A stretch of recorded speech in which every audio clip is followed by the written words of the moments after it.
Melina Anical. Hello everyone, I'm here again, Melina Anical. So ituturo ko sa inyo kung paano i-update ang ating WhatsApp. So napakadali lang kung paano i-update. So gayahin mo lang ang aking gagawin. Tara, let's!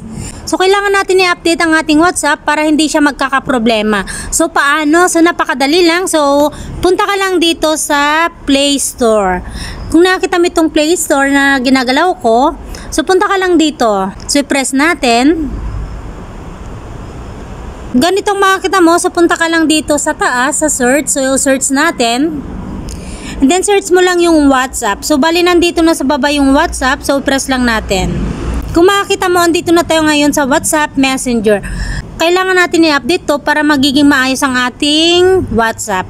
So kung nakita nyo, kailangan nating update. So update natin, press mo lang to, press natin.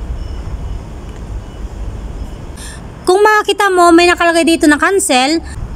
So, pag naka 100% na to, so ang magpapakita dito ay open. So, meaning, pag open lang nakita mo dito, so okay na siya. So, make sure na lagi naka-update ang ating WhatsApp.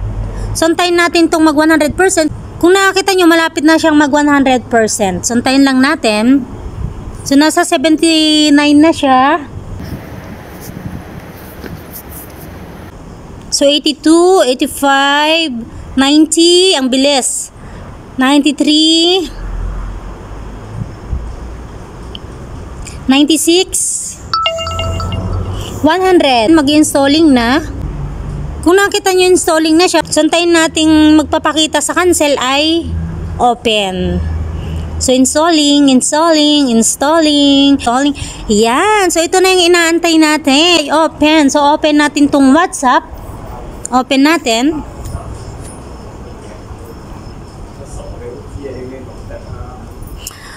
So ayan, so okay ng ating WhatsApp. Ganyan lang guys kung paano mag-update ng WhatsApp. So I hope na nakatulong ako sa inyo sa tutorial ko nito, especially sa mga hindi pa marunong kung paano mag-update ng WhatsApp. So thanks for watching. God bless us all. Bye-bye!